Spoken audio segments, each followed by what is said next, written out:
I remember sitting on the rocks down at the beach, in my mind going over 27th of August, 27th of August, and I kept saying 1979, I'll never forget this date, and I don't.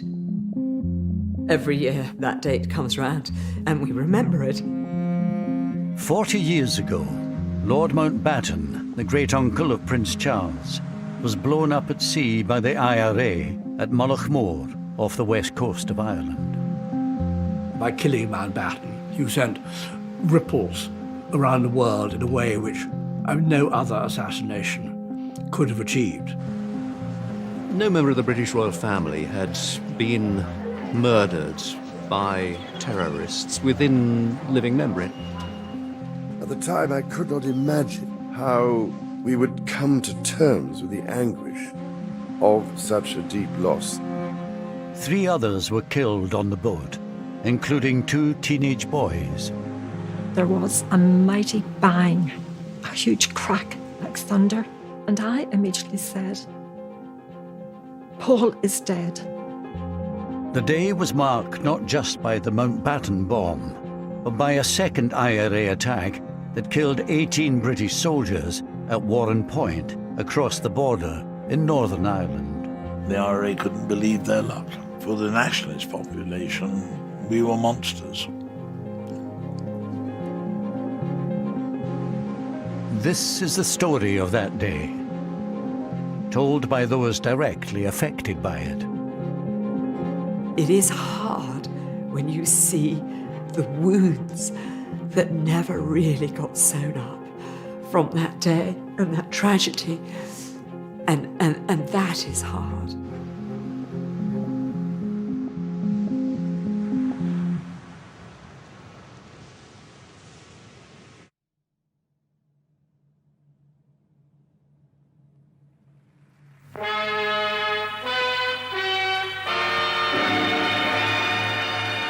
In a few minutes from now, I'll know whether or not we're going to succeed in telling the exciting story of a man whose courage and daring in the war and far-ranging influence in peace have significantly contributed to the shaping of this century's history. The man I'm after has no idea that I'm going to be I remember going to the studio. I remember the dress. I had to wear my sister's hand-me-down dress, always a hand-me-down dress. And my thanks to Lord Brabourne, John Barrett. We even had Princess Anne's underwear, I remember one year was handed all the way down to us. Admiral of the Fleet, the Earl Mountbatten of Burma, tonight this is your life. What do you mean? Inside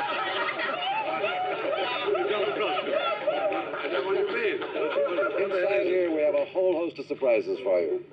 Amazing that they managed to pull that off.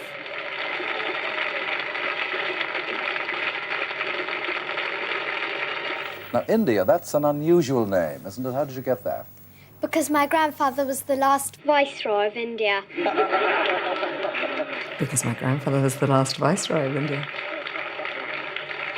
Of course, nowadays people say, what's a Viceroy?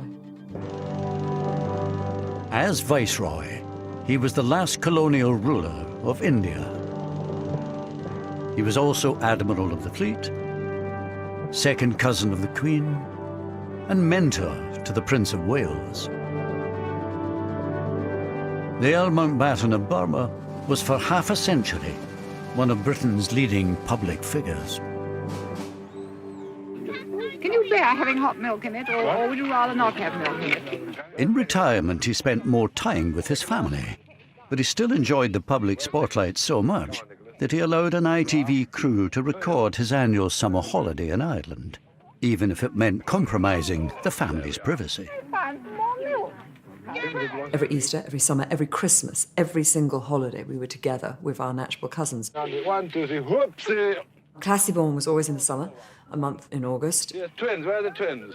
For all of the fact that it was called Classy-Born Castle, essentially it wasn't. It was a Victorian mansion with some turret built onto the end of it. Lord Mountbatten inherited Classy-Born Castle from his wife, Lady Edwina, who died in 1960. There were so many wonderful traditions.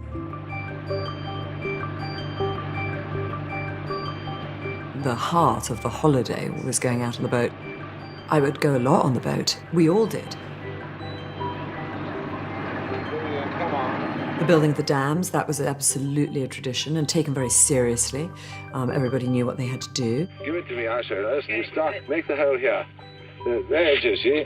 From here, then you start doing the dam. Out of the way, Fee.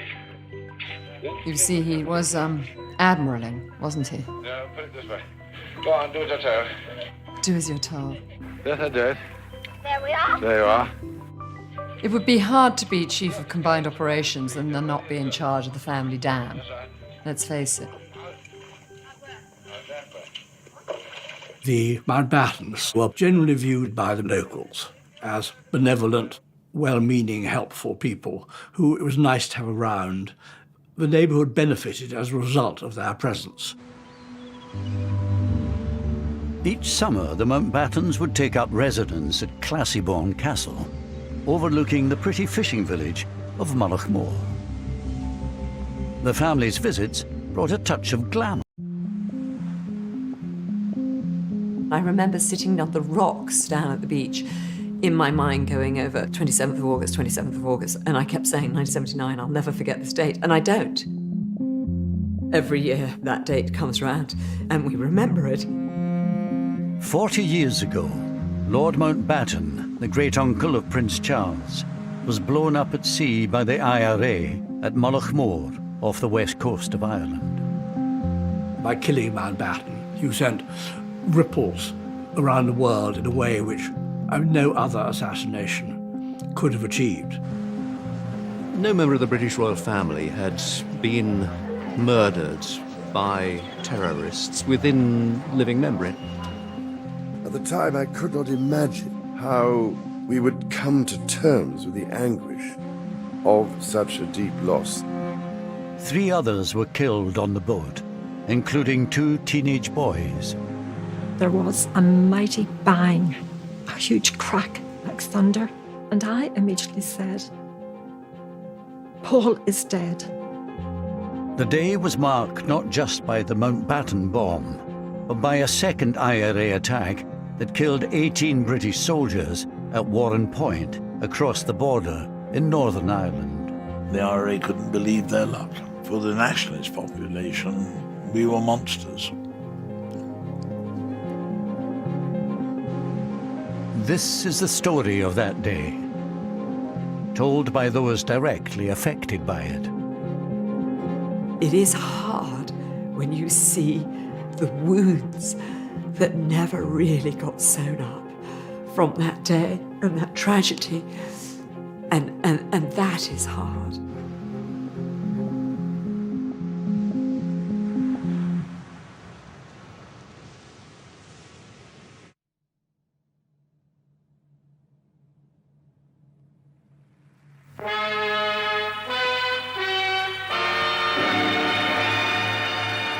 In a few minutes from now, I'll know whether or not we're going to succeed in telling the exciting story of a man whose courage and daring in the war and far-ranging influence in peace have significantly contributed to the shaping of this century's history.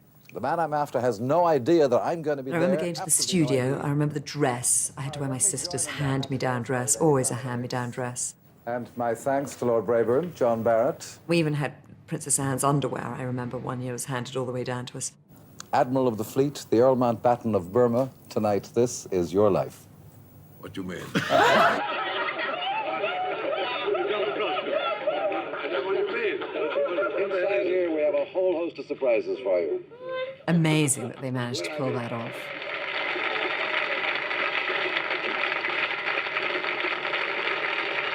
Now, India, that's an unusual name, isn't it? How did you get that? Because my grandfather was the last Viceroy of India. Because my grandfather was the last Viceroy of India. Of course, nowadays people say, what's a Viceroy? As Viceroy, he was the last colonial ruler of India. He was also Admiral of the Fleet, second cousin of the Queen, and mentor to the Prince of Wales. The Earl Mountbatten of Burma was for half a century one of Britain's leading public figures. Can you bear having hot milk in it, or would you rather not have milk in it? In retirement, he spent more time with his family, but he still enjoyed the public spotlight so much that he allowed an ITV crew to record his annual summer holiday in Ireland, even if it meant compromising the family's privacy. Every Easter, every summer, every Christmas, every single holiday, we were together with our natural cousins. 1, 2, 3, whoopsie! Classieborne was always in the summer, a month in August. Yeah, twins, where are the twins? For all of the fact that it was called Classieborne Castle, essentially it wasn't. It was a Victorian mansion with some turret built onto the end of it. Lord Mountbatten inherited Classieborne Castle from his wife, Lady Edwina, who died in 1960. There were so many wonderful traditions.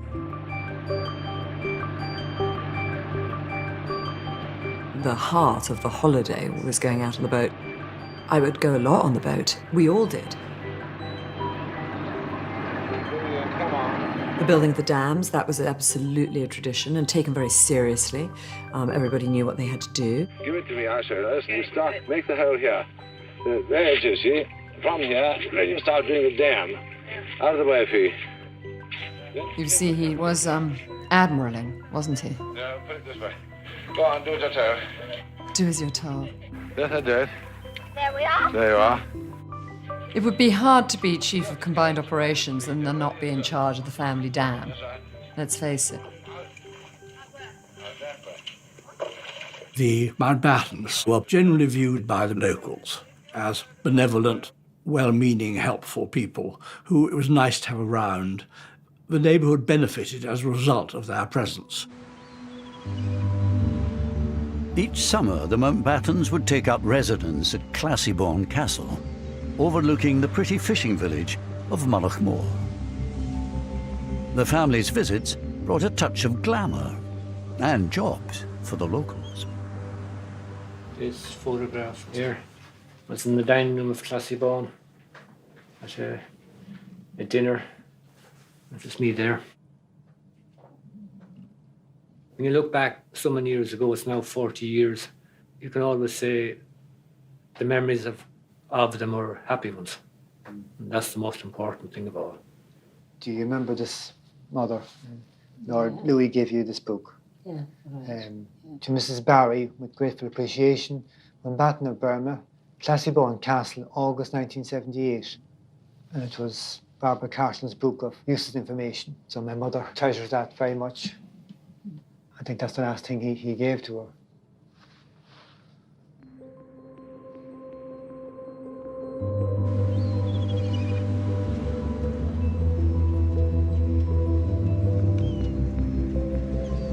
The Mountbattens were not alone in their attachment to Mullaghmore. There are my 3 children at Mullaghmore.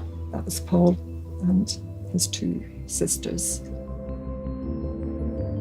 Mullaghmore was a popular holiday destination for families from Northern Ireland, as well as the south, and the Maxwells from Inniskillen had their own cottage there.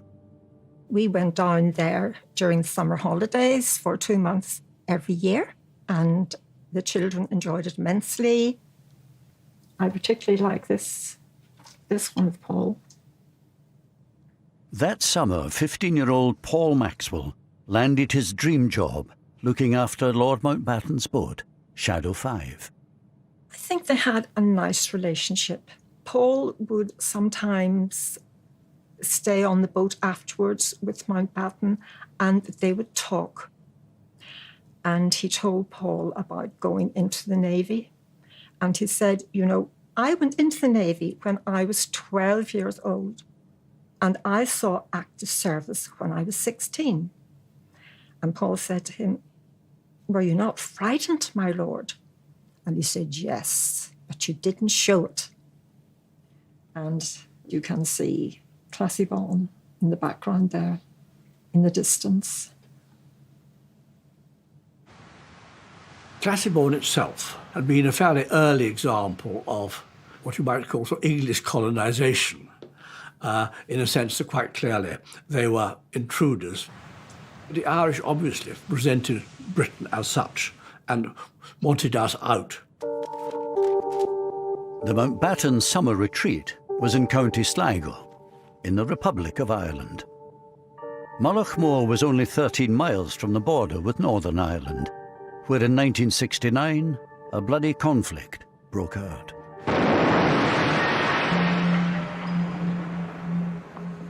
Catholics in Northern Ireland resented being treated as what they saw as second-class citizens, and the IRA took up arms against the British state. Despite the nearby troubles, the Mountbattens kept coming to Classiebawn. They enjoyed protection from the local police, the Garda, but it was all kept very low-key. The families themselves were very rarely targeted at all, and there was very little personal animosity.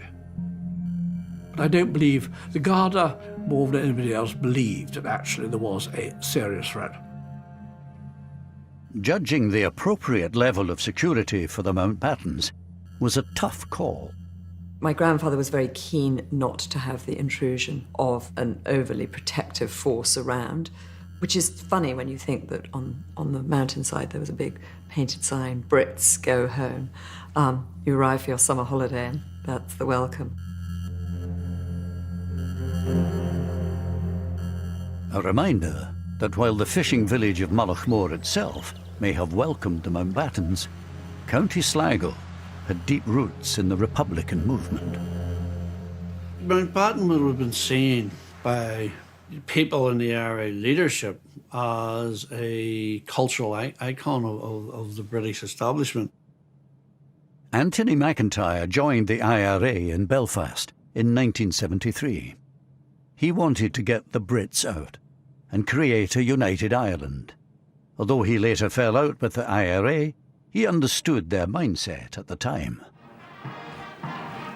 He would have been targeted, and his targeting justified on the grounds that by taking him out, there was a blow been administered to the very heart of the British establishment. It turns out that throughout the 1970s, Lord Mountbatten had been a potential target for the IRA. Kieran Conway had risen through the IRA's ranks to become its Director of Intelligence by 1975. He reveals for the first time that an attempt on Mountbatten's life had been actively considered 4 years before the successful assassination. In the mid-70s, there was an operation cleared to kill Mountbatten. He was to be ambushed either exiting or entering his castle. 4 or 5 men. A spotter car somewhere distant. Then walkie-talkie communication between the people with the guns in the car to say he's on his way. You'd know roughly how long it was going to take. And then open up the car. The mindset in 74, 75, the early 70s would have been operational, you know, like kill them without too much reflection. I think he would have been astonished if told that there were IRA members in Ireland who were interested in his existence, let alone wanted to murder him. The 1975 plot did not get the go-ahead from the IRA's Army Council, and Kieran Conway temporarily left the IRA later that year. But the military campaign against the British security forces did not let up. In Crossmaglen, it takes all the professional skills of the army to make it safe enough for the Royal Ulster Constabulary to walk around the town where they're charged with maintaining law and order. 2 of them have been gunned down here. By 1979, the British Army had been in Northern Ireland for 10 years. Around 30,000 troops were lined up against an estimated 500 IRA volunteers. Yet 324 soldiers had already been killed. And things were particularly dangerous in South Armagh, which runs along the Irish border. Bombings and shootings. South Armagh had a fairly notorious reputation as being dangerous. more dangerous perhaps than any other battalion area. Of course, South Omagh adjoins the Republic, so life on the border was challenging. South Omagh Brigade was beyond belief. Just its ability, their operational efficiency, they were visibly beating the British.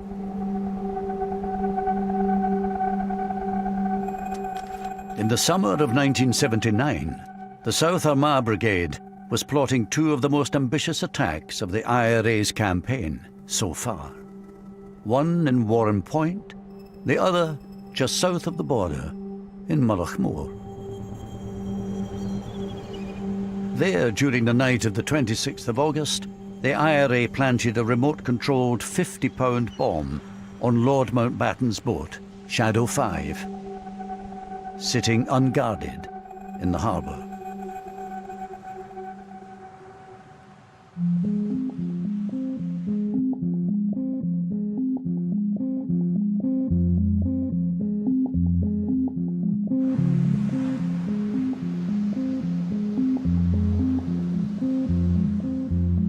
I went on duty at 6 a.m.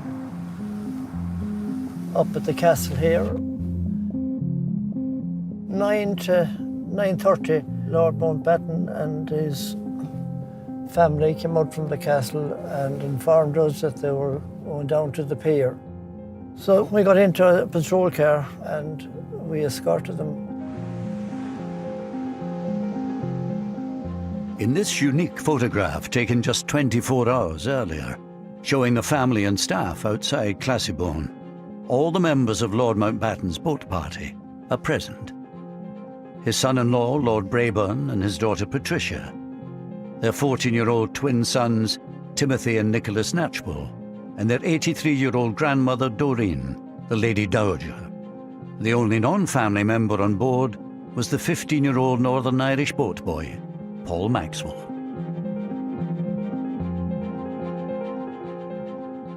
The day itself comes to me in flashes, rather like small explosions. I remember distinctly sitting in the library with my brother. My grandfather and the others had gone out of the boat, and Ash and I were watching on this crackly, fuzzy television screen, Laurel and Hardy. On that day, the 27th of August, 1979, I was sitting on the back patio with Paul's father and Aunt Lisa. Paul said, "Goodbye, Mum. See you in the evening." I didn't think that was the last time I would ever see him alive.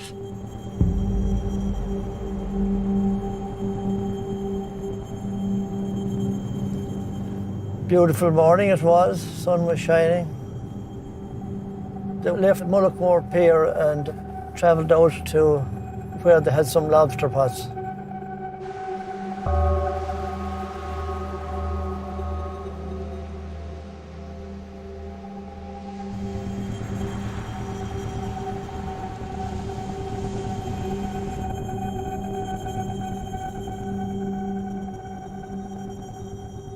This is where we were. Yes, looking out, you could see the boat as it came along.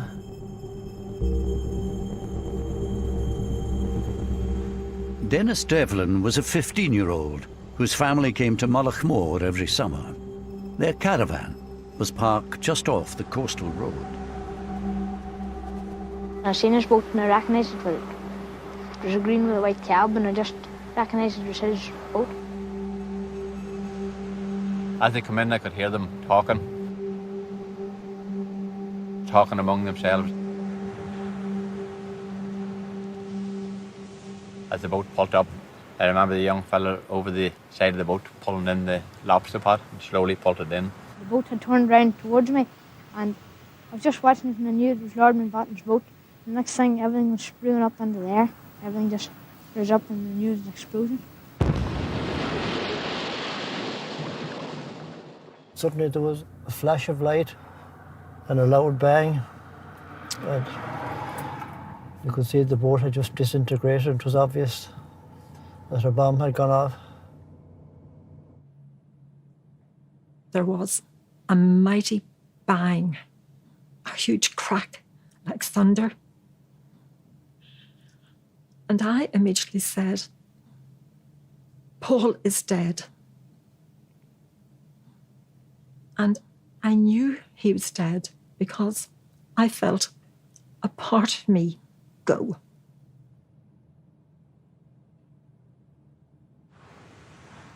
My brother, sister, and I were taken into the study, and before anything, we were asked to take these pills with a glass of water. I'd never taken a pill in my life before. And that, to me, was more surprising than anything of that day. I couldn't understand why I was being made to take a pill. Again, I think it's so reflective of the era that they were in 1970s, that someone would have had Valium on them, for God's sakes, and said, let's give it to the children. I mean, dear God, would you give an 11-year-old a Valium? I, for some reason, left the castle and ran down to the beach, which wasn't helpful at all, and incredibly inconsiderate of me now I look back. I remember sitting on the rocks down at the beach, in my mind going over 27th of August, and I kept saying 1979, I'll never forget this date, and I don't. Every year that date comes round, and we remember it. And it was just such an incredibly beautiful day. And on the rocks, this incredible view. And yet, destruction. I'm so sorry, I don't normally get upset. I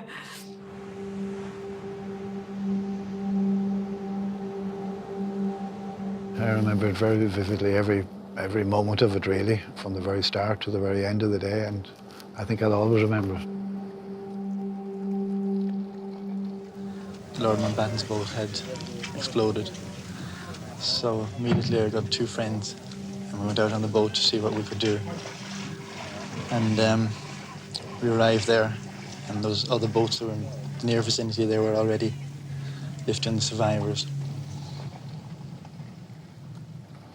And at what point did you realise that Mountbatten himself had been killed?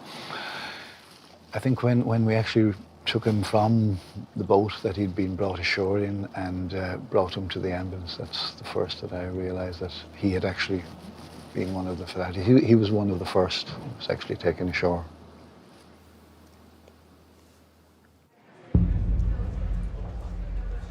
It was a perfectly ordinary day, that August bank holiday. I was helping to put together the lunchtime bulletin for Radio Ulster. Nicholas Witchell was a trainee reporter at the time in the BBC newsroom in Belfast. We received a tip-off from somebody we knew suggesting that there had been an explosion reported at Mullaghmore in the Republic of Ireland. I do remember forming the words on my pad, Mountbatten dead. By now, all but one of the bodies of the boat party had been recovered. Lord Mountbatten and Paul Maxwell had been killed instantly. The 83-year-old dowager fatally injured. The parents of the twins were also seriously wounded, as was 14-year-old Timothy. His twin brother Nicholas was still missing.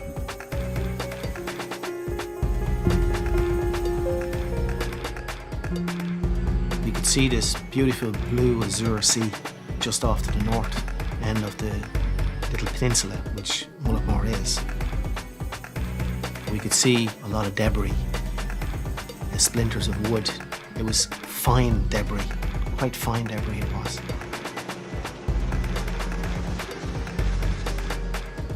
I was winched from the rescue helicopter. I was placed into the water beside what looked like the bubble of an anorak. I placed my hand and pulled it, and it didn't yield very easily, and I pulled it a second time, and it was then the head come up with the jacket as I pulled, and I realised it was a child. Imagine what those thick Aran sweaters must have felt like, clogged with oil and water, being lifted out of the ocean. And how long had Nick been floating in the water? It was the first child that I handled in death. It came as a terrible shock to me, I can tell you, but I'm in rescue mode. I need to get him out of that water. I need to give him over to his family. 14-year-old Nicholas Knatchbull's body was returned to Mullaghmore Harbour. It's the last photograph we have of Paul. That's Paul. And that is Nicky and Timmy. So one boy survived and the other two were killed. He survived because he was up on the roof. Mountbatten was in the middle between Paul and Nicky. And so they got the full blast.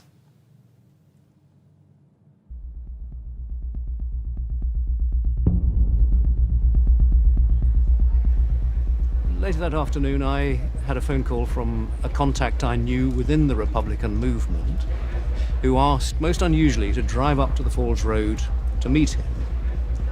Opened the door, he got into the car, sat down beside me, we drove on. Then he reached into his mouth, like that, and drew out a small scrap of paper which was wrapped up in cling film, unwrapped it, and this was a telex message which contained the IRA claim of responsibility for, as they put it, the execution of Lord Mountbatten. The choice of the word execution is very deliberate. It is an attempt to imply that there was some kind of a justification. Execution implies a judicial process, clearly, absolutely inappropriate. By killing Mountbatten, you sent ripples around the world in a way which probably no other assassination could have achieved. While people were still reeling from the news that a member of the royal family had been killed at Mullaghmore, the IRA's operations that day were not yet over. Now the British Army was in their sights. Later that afternoon, over 100 miles away, members from another South Armagh unit were lying in wait by the Newry River on the southern side of the Irish border. They were hoping to blow up a British Army convoy travelling along the road from Warren Point across the river in Northern Ireland by detonating 2 radio-controlled bombs that they'd planted earlier. One, a 700-pound device hidden in a lorry piled high with straw, was parked in a lay-by. The other, 1,000 pounds worth of explosive, hidden in a nearby gate lodge.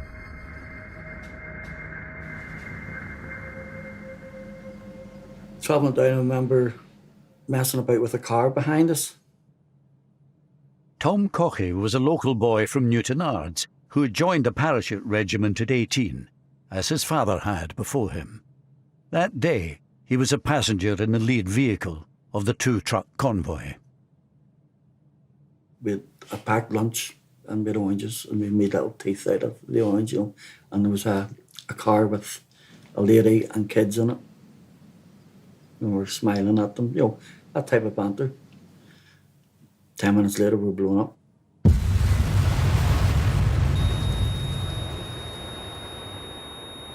Not a bang, just a rumble. And I had the sensation of flying. Not even coming to, just looking about, sitting there, and everything's just a mess. I came into the roundabout and you couldn't see past the roundabout, totally obscured with smoke. Peter Malloy was a freelance photographer at the time who just happened to be passing. I got out, grabbed the cameras, and just as I'm going into it, a policeman's coming running out and he's screaming. He says, don't go in there, they're all dead. I just put the camera into autofocus and I just shot generally. The first thing I saw was a long wheelbase Jeep, and there were soldiers in that, and one look told you they were obviously dead. And the heat, you couldn't really go too close to it. everything was burning. And my legs were on fire. No, I couldn't move. And the next thing, the guys were on me. They were pouring water, trying to put me out. And one of the guys gave me his red berry to put over my face to keep the sun off it. And I can remember lying there and voices, dead, he's dead, he's dead, dead, he's dead, he's dead. And voices getting closer to me.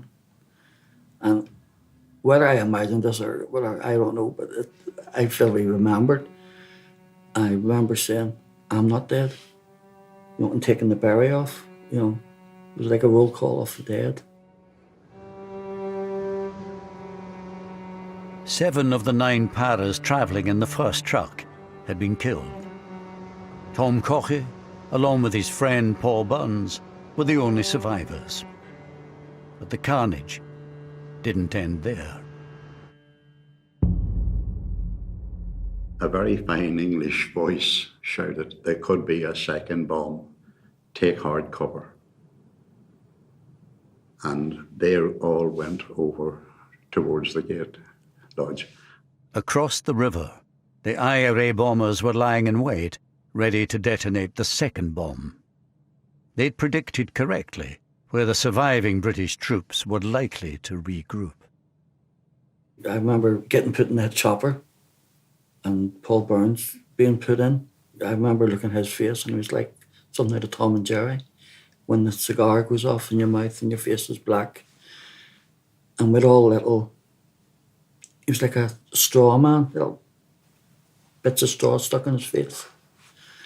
And then, boof, bang it goes again. Boom.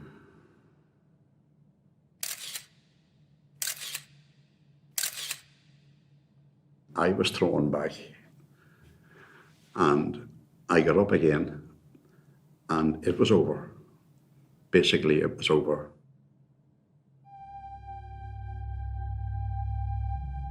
The 27th of August had started badly for Mike Jackson. The news came through of the Malachmore bombing and the death of Earl Mountbatten, amongst others, which was obviously very shocking. Now, as the news broke that his fellow paras had been ambushed at Warren Point, Jackson himself was called into action. The brigade commander looked at me and said, Mike, what are you doing here? You go down to the site, secure it, and take on all the aftermath. And so I gave out some rapid orders and got on the first light helicopter I could. There's no communication. All telephones are cut off, so you're waiting for word to come back from your own lads to what actually is going on. Is there a bit of you thinking, that's my mates? Yes, absolutely. And you want to know who it was because you know that some of your mates were killed. So yes, you did want to know. Dead, dead, dead, dead, dead.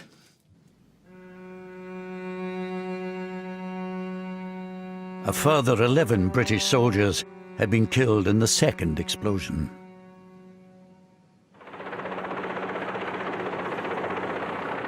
I get to Warren Point and it's a pretty grim sight, as you can imagine. There were body parts pretty much everywhere, and the trees were everywhere. And those who had survived were in shock.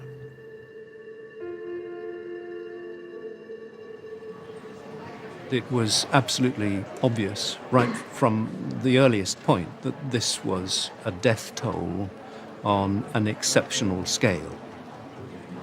It transpired, of course, that 18 soldiers had lost their lives, the greatest single loss of life that the British Army had suffered in Northern Ireland.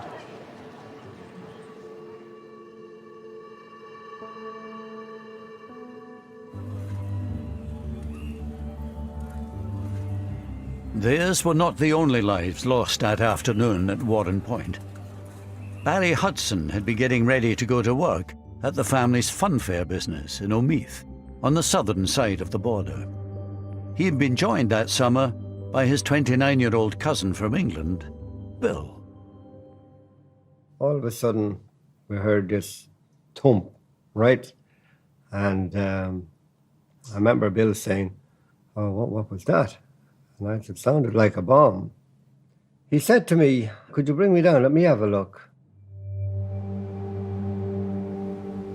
In the mayhem following the two bomb blasts, the surviving paras spotted the figures of Barry and his cousin Bill on the other side of the river and wrongly imagined them to be the IRA bombers.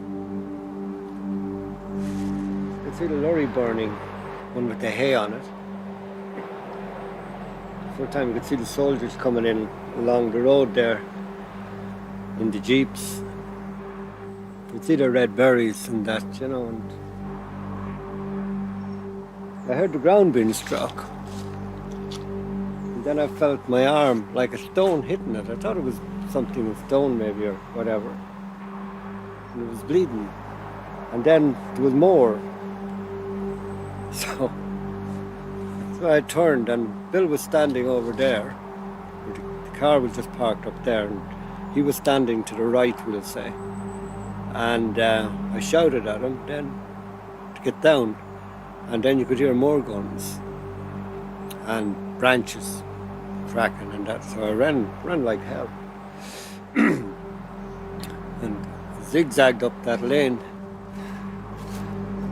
I've seen it in war film. I always thought it was a load of baloney, really, because you couldn't escape that. But I did. Then it all stopped. Dead quiet.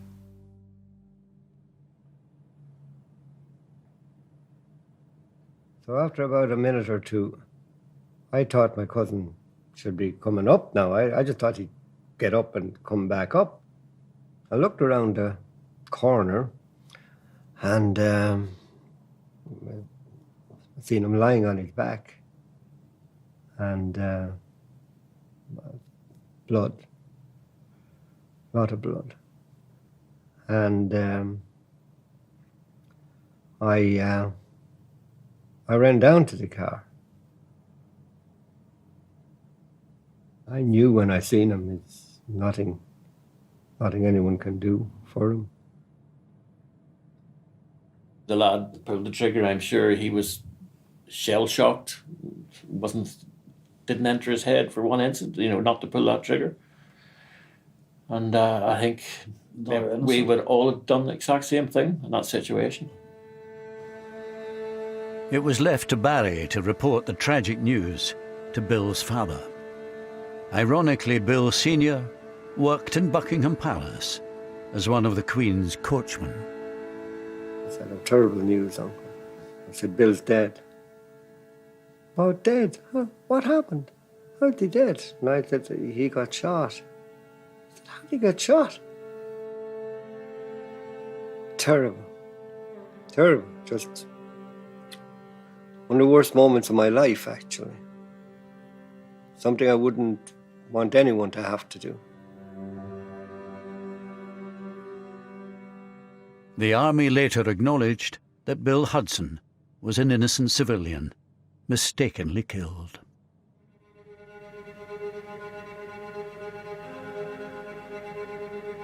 This multiple killing, the worst the security forces have ever suffered in Northern Ireland, coming as it does after the Mountbatten tragedy, must serve to only further heighten tensions in Northern Ireland. Word quickly spread of how meticulously planned the IRA operation at Warren Point had been. Anthony McIntyre was an IRA volunteer locked up at the Maze prison at the time. I thought it was impressive. I thought it was ingenious, because not only did they detonate the first device, they had to wait until the British Army backup arrived and positioned itself behind the gate post and then detonate the second one. So it took nerves of steel for the volunteers to sit there and do that. It was absolutely militarily fantastic. Brilliant. I don't want to say the word fantastic, but, But the big bonus that they had that they didn't normally have was They were in a different country. They had no need to run away. Yeah, they were in the They south. were in the south. And that's why they could take their time. You take advantage when you can, and they did.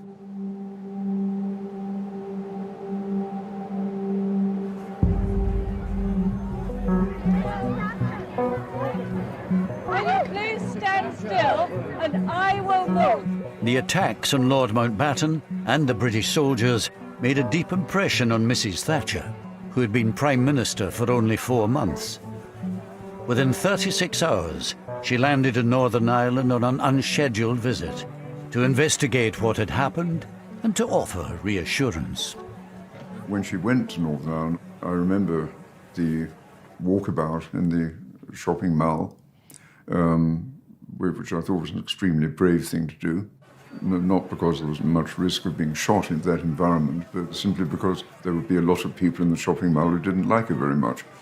Mrs. Thatcher, we want the freedom for our country, and you're so late. She was a very feminine person. And it's not allowed us to tell. Yes, basically. She was profoundly moved. She didn't blub, but tears came to her eyes. Well, it could have been a lot worse. She only very rarely wept, to my knowledge anyway. And when she did, there was good reason for it. She's not everybody's cup of tea, I know that, but she was able to relate, and they to her, to the soldiers. Boadicea, very doughty lady.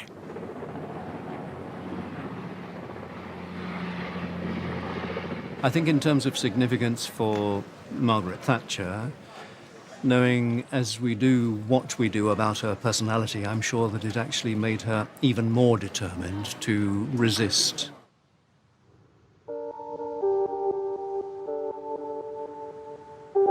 Mrs. Thatcher's flying visit did not extend to the scene of the Mountbatten bombing over the border in the Republic of Ireland. Here too, the events of that day had made a huge impact. While it was recognised that the IRA had pulled off 2 audacious military operations, in PR terms, opinion was divided. Almost everybody spoke with regret and shame about what had happened to Mountbatten. And that sense, this is our territory, how dare they do this on our territory. But there were a number of people, I won't say a majority, but there were a number of people who said what happened to Mountbatten was wrong. But as far as the British soldiers are concerned, listen, those that live by the sword die by the sword. This feeling was reinforced by the fact that 16 of the 18 British soldiers killed at Warren Point were from the Paratroop Regiment. The Paras were deeply unpopular on both sides of the Irish border, thanks to an infamous incident that had taken place 7 years earlier. There is no other single incident in Northern Ireland that unites nationalists of all colour, north and south, like Bloody Sunday does. Because to us, it was the deliberate killing of peaceful protesters on a march in Derry. 13 civil rights protesters were killed on what came to be known as Bloody Sunday. Here was the British Army turning its guns on the people it called its own citizens. And the soldiers responsible for Bloody Sunday were the paratroopers. So there was a particular feeling of general dislike towards the paratroopers. This dislike was felt particularly strongly by the IRA volunteers locked up in the Maze prison at the time. And how would you characterise the reaction of you and your fellow prisoners to hearing about the Warren Point news? Exuberance, exhilaration. All our Christmases had come at once and come early. The IRA couldn't believe their luck. For the nationalist population, we were monsters.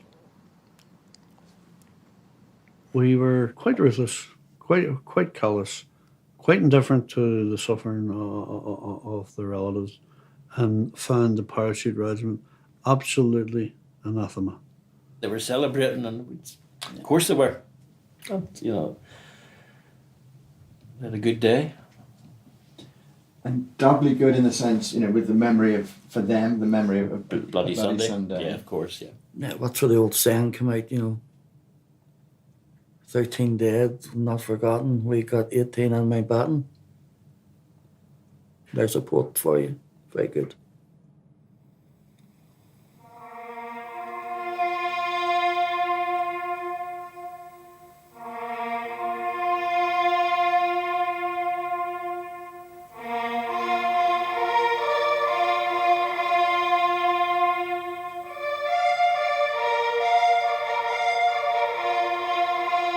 That funeral was extraordinary.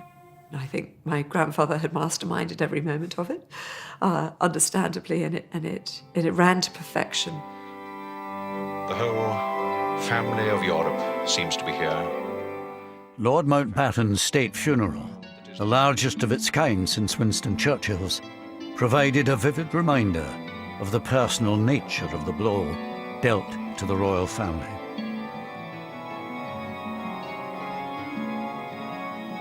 Two granddaughters, the girl that bears the name of India.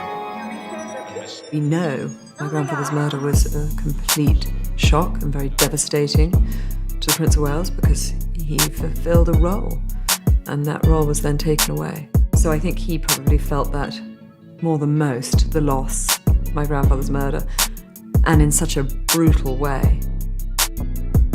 The murder horrified him and, in a way, marked him for life. It left a sort of a sense of uncertainty. If Mountbatten, the invincible, the almighty, could be snuffed out like that, then what was left certain in life?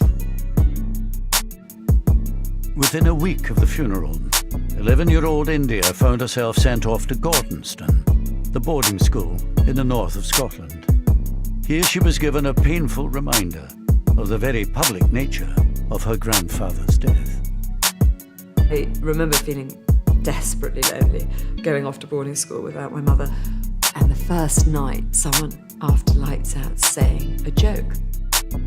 And maybe we can't even put this in because it's too horrific, but she said, how did they know Lord Mountbatten had dandruff? And no one in the dorm at the nights out knew the answer, and the answer was, of course, because they found his head and shoulders on the beach. It was a pretty staggering moment. Later that autumn, 2 IRA men were put on trial for the murder of Lord Mountbatten. One, Thomas McMahon, was convicted. Thomas McMahon, did you know him by reputation? I knew him both by reputation and personally, and he was a very, very fine IRA volunteer. Very fine indeed. They'd be the most outstanding figure to have come out of South Armagh.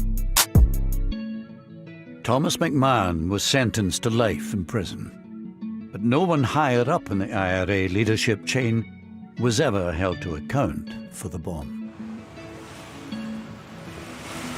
Somebody knew children get on that bomb.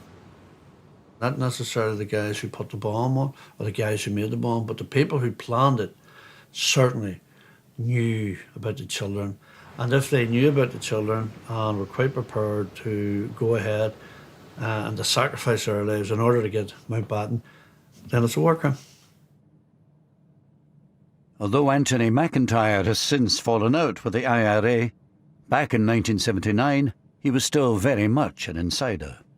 Given the political sensitivity around Mountbatten and the fallout that the IRA leadership, the political thinking people in the IRA leadership would have anticipated, I would imagine that was a decision taken at the most senior levels. Kieran Conway, who temporarily left the IRA in 1976, is in no doubt as to who was in charge at the time of Mountbatten's assassination. I've absolutely no difficulty in saying that in 81 when I rejoined, and I wouldn't have said that until Martin died, that McGuinness was Chief of Staff. And your clear understanding was that he had been since 78? Yeah. Ultimately, as Chief of Staff, it would be McGuinness's responsibility, that operation. Yeah, that's right, yeah. Oh, that's the way it works. I mean, if you're the boss, you're the boss. You take responsibility for whatever goes on.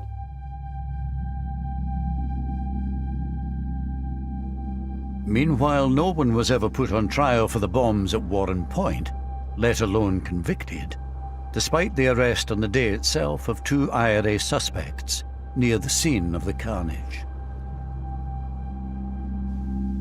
Well, of course it's frustrating. The offence is one of murder, mass murder. And it is a source of great regret that nobody was brought to account for it.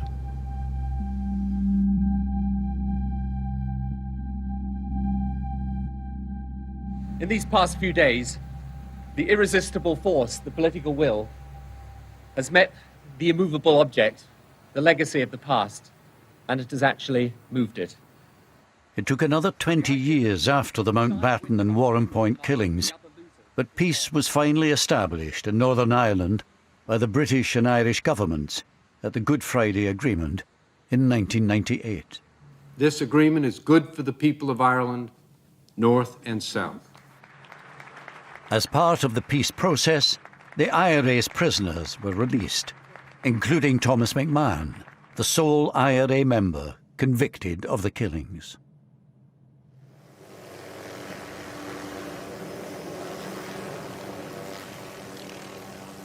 The idea of reconciliation has lain at the heart of the peace process.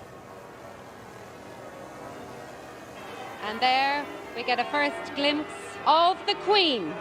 In 2012, the Queen came face to face with the man said to have been ultimately responsible for the assassination of her second cousin. You really did have to just pinch yourself and think, can this actually be happening? That the head of state of the United Kingdom and the man who, without doubt, was one of the leaders of the military, the offensive side of the Republican movement, who may well have had a hand in planning Mullaghmore or certainly signing off on it, that they were standing together was remarkable. The symbolic strength of that shaking of hands was enormous. It was one of the most powerful things that she could do. And she did it even though personally it may have cost her something. But it was terribly important that that was done. Only she could do it, and she did it. She's a more admirable person in the transaction, I think, you know. I think it was more difficult for her than for him.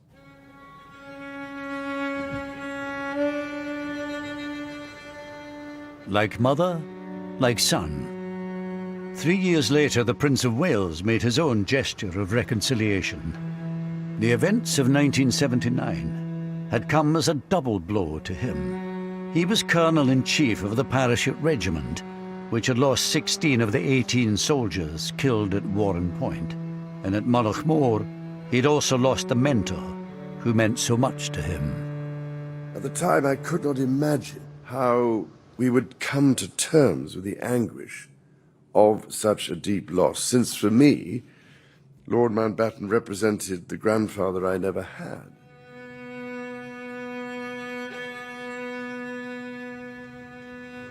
The poet Yeats once wrote, "And I shall have some peace there, for peace comes dropping slow." As a grandfather now myself, I pray that his words can apply to all those who have been so hurt and scarred by the troubles of the past. Problem with peace is you have to keep working at it. It's not a passive thing. It is always going to be a continuing responsibility on all of us in these islands to make sure that the conditions in Northern Ireland do not encourage the breakout again of sectarian tensions. We do not want to go back to that. So it's not a matter of peace dropping slow. Peace has to be worked at damn hard. 2 years ago, Martin McGuinness, the man widely believed to have been the IRA Chief of Staff at the time of the bombings, died. According to Buckingham Palace, the Queen sent a private letter of condolence to his widow.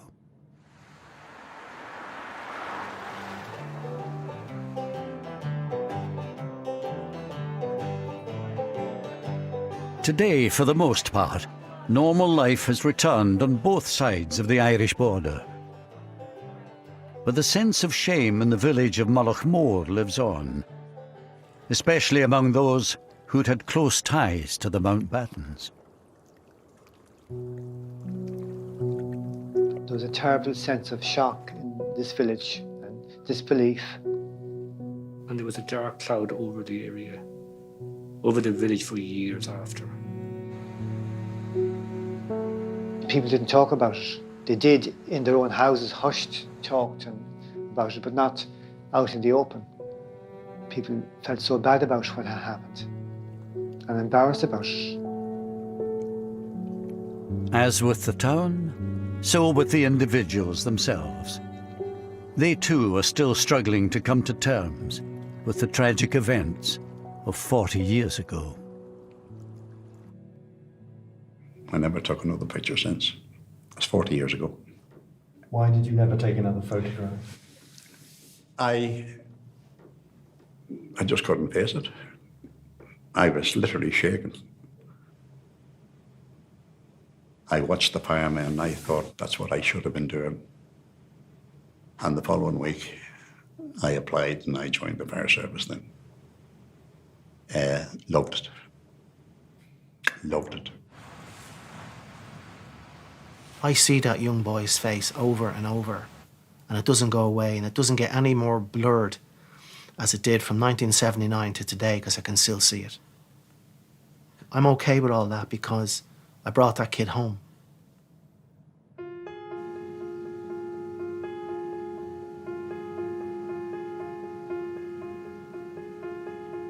That's 40 years ago now.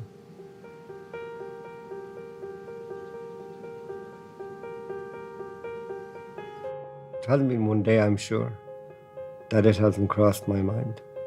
Sometime. And that's a long time for something to stick in your mind. Didn't feel lucky at the time. Didn't feel lucky for 10 years after. I wanted to be with them. Why did I survive? It was like a day that would never end. And then went on to weeks that would never end and years where grieving would never end. And it hasn't. I will always grieve for Paul. I carry him in my heart everywhere I go. I asked my mother about doing this, and she said, yes, absolutely, it's important to keep talking. I think in trauma and in death and in survival, there is so much that is unsaid, and there is, unfortunately, no path. There's no written textbook of healing. And so in amongst my 7 cousins who I am and remain close to, and my own siblings, everybody coped very differently. And some didn't cope well. And of course, we're seeing the side effects of that even to this day. And the damage that was done was so much deeper than any of us could ever have imagined. And adult lives are still being horrifically disrupted. I certainly try not to hold resentment in any way, and that's hard. But forgiveness, I think, is important. One has to move on.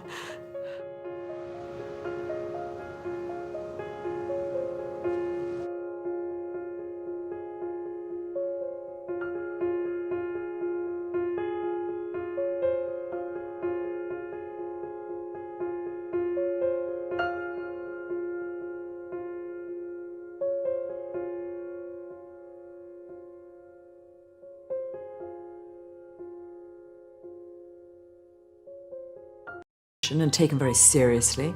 Everybody knew what they had to do. Give it to me, I say. Listen, you start, make the hole here. There it is, see? From here, then you start doing the dam. Out of the way, Fee. You see, he was admiraling, wasn't he? No, put it this way. Go on, do as you're told. Do as you're told. Yes, I did. There we are. There you are. It would be hard to be chief of combined operations and then not be in charge of the family dam. Let's face it.